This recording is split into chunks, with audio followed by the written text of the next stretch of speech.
nasib guru atau kesejahteraan guru itu ya begitu-begitu saja gitu ya. Tidak ada perubahan yang berarti gitu dari dulu. Memang ada kesenjangan, itu tidak terbantahkan, ada kesenjangan kesejahteraan antara guru di perkotaan dan di pelosok. Ini juga harus diprioritaskan dan juga jangan ada yang membeda-bedakan gitu, karena ini karena ini kita berbicara dengan guru.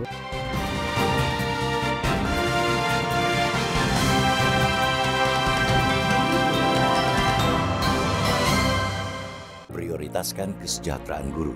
Guru disebut sebagai pahlawan tanpa tanda jasa karena berkontribusi besar terhadap perkembangan negara. Namun sayangnya, penghargaan yang didapatkan guru masih belum sepadan dengan kontribusi yang diberikan selama ini. Salah satunya soal gaji. Bahkan sudah menjadi rahasia umum bahwa guru honorer di pelosok sangat memprihatinkan. Hanya digaji Rp200.000 hingga Rp500.000 per bulan. Sebagai bentuk dukungan terhadap guru, Presiden Prabowo sejak tahun lalu telah mengumumkan bahwa pemerintah menyiapkan anggaran sebesar Rp81,6 triliun untuk kesejahteraan guru pada tahun ini. Anggaran tersebut akan dialokasikan untuk gaji guru, baik yang berstatus ASN maupun non-ASN. Guru yang memperoleh sertifikasi pada 2024 akan langsung menerima tambahan tunjangan sebesar Rp2 juta pada tahun ini. Sementara guru berstatus ASN yang memiliki sertifikat sebelum 2024 bakal mendapatkan tunjangan setara dengan 1 kali gaji. Pembayaran tunjangan profesi guru atau TPG akan ditransfer langsung ke rekening pribadi tiap guru tanpa perantara. Langkah ini diambil untuk mengurangi hambatan birokrasi serta memastikan tunjangan diterima secara penuh dan tepat waktu. Namun sayangnya, Presiden Prabowo tidak menyebutkan nominal dan skema bantuan upah bagi guru honorer. Di sisi lain, berdasar hasil riset lembaga Institute for Demographic and Affluent Studies atau IDS, sebanyak 74% guru honorer saat ini masih mendapatkan gaji di bawah upah minimum kabupaten kota atau UMK terendah Indonesia. Guru honorer penerima gaji terkecil itu berada di Banjarnegara, Jawa Tengah. Temuan tersebut membuat kesejahteraan guru masih jauh panggang dari api. Bahkan upah yang diterima guru honorer tersebut lebih kecil daripada buruh kasar yang umumnya tidak mengandalkan pendidikan. Perhatian bagi guru honorer sangat penting karena jumlahnya lebih banyak daripada guru berstatus pegawai negeri sipil atau PNS atau pegawai pemerintah dengan perjanjian kerja atau P3K. Karena itu, pemerintah perlu memberikan pernyataan yang jelas tentang standar minimal gaji guru, utamanya yang honorer. Jangan pandang sebelah mata guru honorer yang kini jumlahnya justru jauh lebih banyak ketimbang guru ASN. Upah guru honorer di berbagai daerah tidak terstandar, bergantung kebijakan masing-masing kepala sekolah. Padahal, tugas mereka yang menjadi honorer di pelosok dan honorer di perkotaan sama saja, yakni mencerdaskan kehidupan bangsa. Perlu regulasi sebagai payung hukum yang melindungi kesejahteraan guru honorer. Apalagi, masih banyak guru honorer yang belum tersertifikasi, sehingga harus mencari pekerjaan sampingan untuk memenuhi kebutuhan hidup sehari-hari. Implementasi kebijakan yang mensejahterakan guru harus dipastikan berjalan efektif karena seluruh guru, terutama yang status honorer dan belum tersertifikasi, dapat merasakan manfaatnya. Presiden merealisasikan janjinya ini, khususnya untuk guru-guru honorer yang seharusnya mendapatkan prioritas kebijakan dari pemerintah karena sesuai dengan asta cita Prabowo Gibran. Semangat pembangunan sumber daya manusia dan peningkatan kualitas pendidikan di Indonesia akan lebih mudah tercapai melalui pemenuhan kesejahteraan para pendidik. Jika pemerintah ingin mewujudkan generasi emas 2045, maka menyejahterakan guru harus menjadi prioritas utama, bukan sekadar retorika.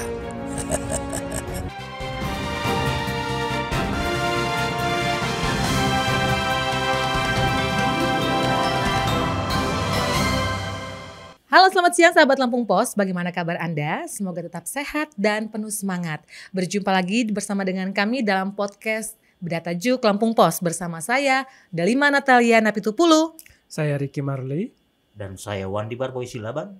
Sebelum kita berbincang mengenai Data Juk hari ini tentang gaji guru 2025, ada baiknya Anda berlangganan Lampung Post ID untuk mendapatkan berita yang lebih lengkap dan mendalam. Oke, jangan lupa subscribe dan aktifkan loncengnya agar kalian tidak ketinggalan update tentang konten terbaru dari kami. Kalian juga bisa memberikan komentar pada kolom komentar, bisa memberikan masukan, saran ataupun kritik terhadap kolom channel ini. Baiklah sahabat Lampung Pos, pada tahun 2024 yang lalu, di akhir 2024 lebih tepatnya, Presiden Prabowo itu menyatakan bahwa gaji guru akan naik pada tahun 2025 ini. Dan saat ini masuk di bulan kedua, Februari 2025 maksud saya, banyak kalangan yang menantikan pemenuhan dan implementasi dari janji tersebut. Tentu saja di sekeliling kita mungkin ada sanak saudara kita atau teman kita yang juga guru, namun mungkin belum mendapatkan pemenuhan janji Bapak Presiden tersebut. Dan kami pada hari ini akan membahas mengenai pentingnya memprioritaskan kesejahteraan guru untuk mendapatkan metode pembelajaran atau layanan pendidikan yang lebih baik untuk generasi emas 2045 mendatang. Baiklah teman-teman, bagaimana menurut teman-teman mengenai kesejahteraan guru saat ini? Apakah memang sudah cukup baik atau memang masih jauh panggang dari api? Masih harus jauh ditingkatkan karena masih rendah sekali. Bagaimana menurut teman-teman semua? Oke ya, terima kasih Delima. Jadi ini guru itu kan bisa disebut itu ada dua ya. Ada guru ASN, kemudian selanjutnya ada guru di luar ASN. Bisa juga dengan guru P3K atau bisa dibilang ada juga yang mengatakan guru honorer gitu. Nah, ketika kita berbicara kesejahteraan untuk guru ASN mungkin kita tidak usah perbincangkan lagi ya, karena memang bisa dibilang sudah sejahtera ya, termasuk juga dengan golongannya. Kemudian ketika guru ASN itu tidak mengajar lagi nantinya di sekolah, kemungkinan dia akan menjabat di dinas, baik itu dinas pendidikan ataupun yang lainnya, karena ini menyangkut dengan jabatannya sebagai ASN atau juga sesuai dengan golongannya gitu. Nah, yang kita bicarakan di sini adalah guru P3K atau guru honorer, atau juga ada yang mengatakan ada yang guru mata pelajaran ya. Ini yang harusnya jadi pertimbangan oleh pemerintah, termasuk juga pemerintah daerah, bahwa ini juga harus diprioritaskan dan juga jangan ada yang membeda-bedakan gitu, karena ini kita bisa karena ini kita berbicara dengan guru. Nah, jadi kita harapkan lepaskan itu yang apakah itu ASN ataupun P3K gitu, karena kita berbicara mengenai tugas dan fungsi guru itu seperti apa. Dan salah satunya itu mendidik anak-anak bangsa kita nanti ke depan, apalagi kita mau menyambut Indonesia Emas di tahun 2045. Ya, sepakat. Memang kalau guru itu harus semakin ditingkatkan ya. Kalau kita lihat memang kalau bicara tentang kesejahteraan guru itu ya, dari zamannya guru yang katakanlah zaman guru Umar Bakri gitu ya, sampai zaman sekarang guru yang sudah malang melintang di media sosial ya, ada guru Gembul, ada Mbah Melan gitu ya, yang viral di TikTok gitu ya. Itu kan nasib guru atau kesejahteraan guru itu ya begitu-begitu saja gitu ya. Tidak ada perubahan yang berarti gitu dari dulu. Jadi sekali lagi kita perlu berkaca ya soal guru ini dari negara-negara lain. Misalnya kenapa kalau di negara Jepang itu guru itu begitu tinggi diapresiasi ya. Tapi di negara kita itu dari dulu sampai sekarang guru ya itu sesuai dengan ini kita ya, yang sering kita dengungkan, pahlawan tanpa tanda jasa.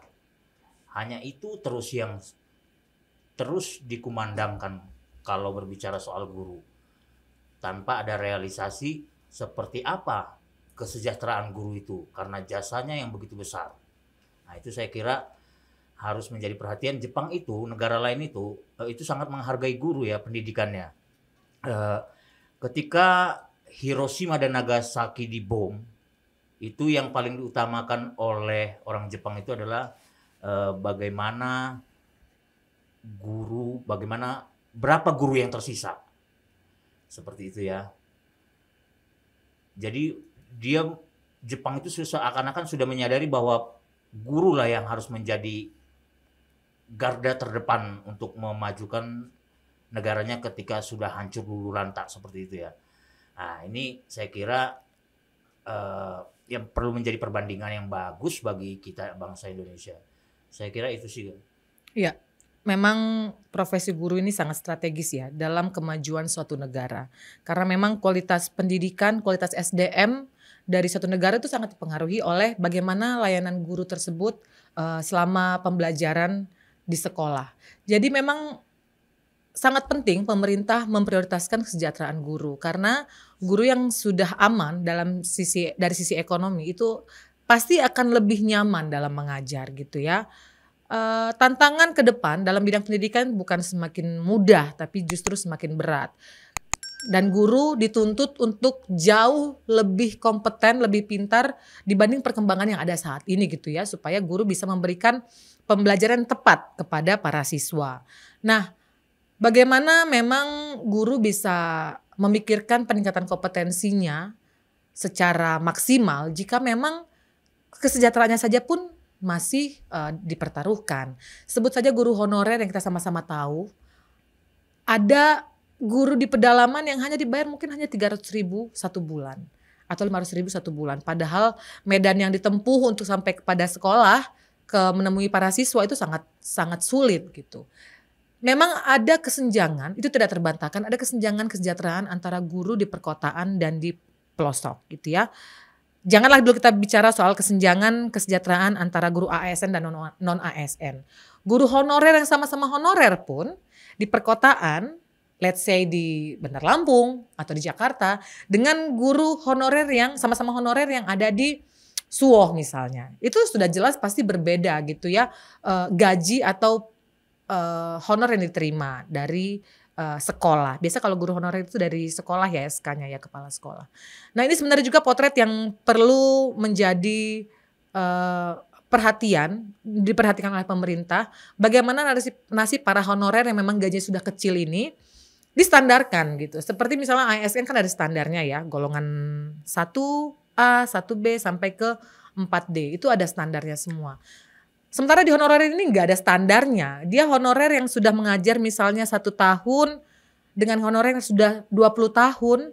Ya begitu-begitu saja, tidak ada regulasi kuat yang bisa menguatkan mereka yang sudah mendedikasikan diri sejak lama itu bisa mendapatkan penghasilan lebih baik gitu. Sementara ya pengabdian mereka itu sudah jelas, dan guru honorer itu jumlahnya jauh lebih besar daripada guru ASN sendiri.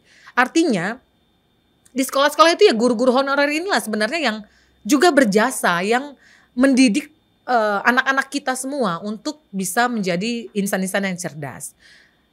Karena itu sebenarnya baiknya ada regulasi atau kebijakan yang khusus untuk melindungi guru honorer ini. Betul, memang ada kebijakan Bapak Presiden Prabowo yang mengatakan ingin memberikan tunjangan bantuan tunai langsung untuk guru honorer di 2025. Namun besarannya belum disebutkan berapa dan kriterianya seperti apa juga belum diatur, skemanya juga belum diatur. Padahal mereka inilah yang sebenarnya paling mendesak untuk diperhatikan kesejahteraannya. Tadi kan Kak Riki bilang bahwa kalau guru ASN udah selesai lah gitu ya. Iya.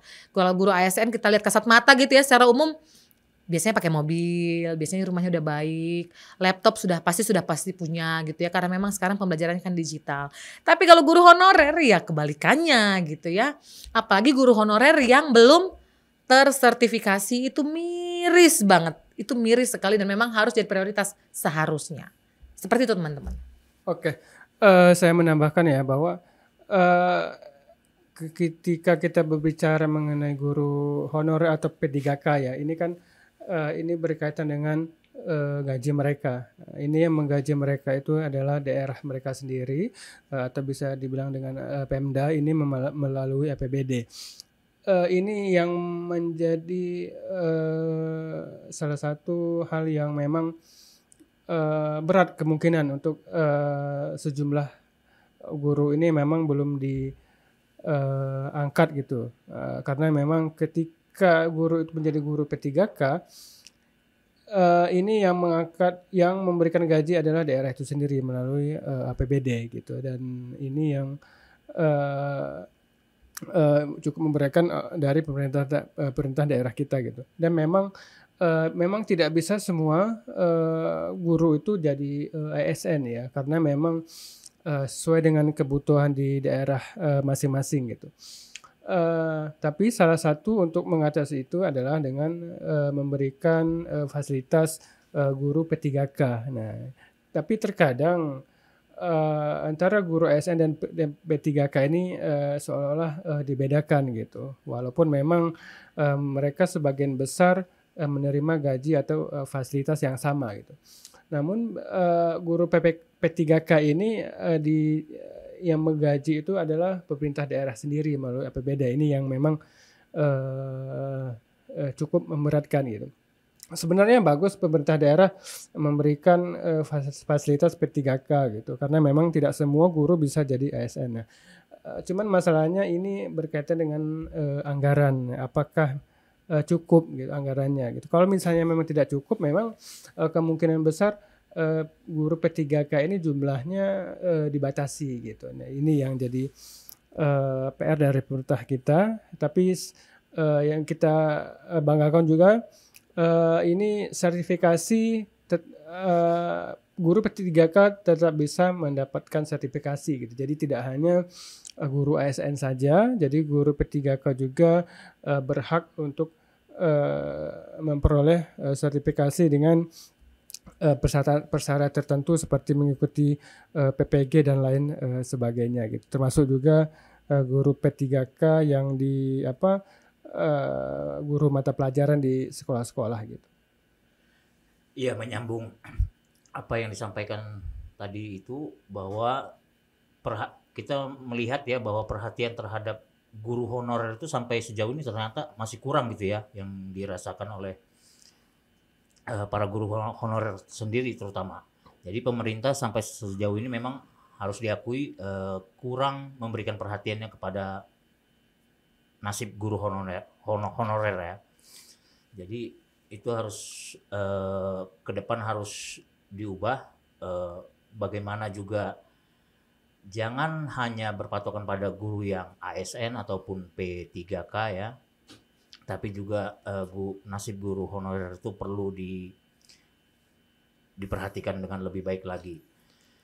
Selain itu juga kan perlu juga, kalau kita sudah memberikan perhatian yang lebih kepada guru honorer, maka harus ada pula payung hukum yang jelas ya, atau regulasinya seperti apa. Jadi itu harus terus-menerus ya, harus berkesinambungan. Jadi jangan hanya memberikan perhatiannya begitu saja, tidak ada payung hukumnya, tapi juga berlanjut lagi ke setelah memberikan perhatian, lanjut ke memberikan regulasi, lanjut pula meningkatkan kesejahteraannya ya, kesejahteraan guru honorer. Karena itu tadi harus diakui kan, gaji guru honorer itu tiap daerah itu berbeda-beda, tidak seragam ya, sesuai daerahnya masing-masing. Nah itu kan hal yang perlu diperhatikan juga mengenai gaji guru ya, gaji guru honorer itu. Nah itu hal yang berbeda-beda seperti itu, karena ada yang begitu jomplang gitu ya. Itu kan kalau ada yang begitu jomplang, kemudian ada yang standar biasa-biasa saja, ada yang di bawah standar, ada yang di atas standar. Gaji-gaji seperti itu kan suka atau tidak suka, diakui atau tidak gitu, itu kan bagaimanapun terlihat tidak ada peran pemerintah gitu ya. kalau sampai gaji guru honorer itu begitu berbeda-beda satu sama lain gitu ya. Dari situ kita bisa melihat seperti itu gambarannya. Jadi saya kira ini harus menjadi perhatian sendiri bagaimana kebijakan pemerintah daerah ataupun pemerintah pusat untuk memikirkan soal kesejahteraan guru ini. Ya, betul sekali. Dan guru honorer memang lagi-lagi seperti saya katakan tadi sebelumnya, yang di perkotaan dengan yang di pelosok, di perdesaan itu udah jelas-jelas berbeda nominalnya gitu ya. Dan memang ada angin segar bagi guru honorer juga, jangan sampai terlalu berkecil hati karena memang Bapak Presiden juga sudah betul-betul menegaskan akan memberikan bantuan langsung tunai kepada guru honorer. Meski memang sampai sekarang skemanya belum disosialisasikan ya. Kriteria penerimanya siapa aja ya, pastinya guru honorer yang belum menerima sertifikasi. Dan saya sedang berpikir apakah memang kita betul-betul punya data yang lengkap, yang valid tentang para guru honorer yang belum tersertifikasi hingga ke pelosok ya. Jangan sampai yang terdata itu hanya guru-guru honorer yang misalnya memang sudah 5 tahun ke atas, tapi yang mungkin baru 4 tahun, 3 tahun belum terdata. Itu kan juga masih terasa kurang adil ya. Hendaknya jika memang betul nanti betul-betul bantuan langsung tunai untuk guru honorer non sertifikasi ini nanti digulirkan, dicairkan, ya semua guru harus dapat gitu. Semua guru honorer sampai di ujung, paling ujung banget itu juga harus dapat gitu ya. Jangan sampai ada satupun guru honorer non sertifikasi yang luput dari bantuan ini. Seperti itu teman-teman untuk pandangan saya mengenai sertifikasi guru honorer ini. Jadi guru honorer non sertifikasi ini. Jadi memang skema penyalurannya harus diatur dengan baik.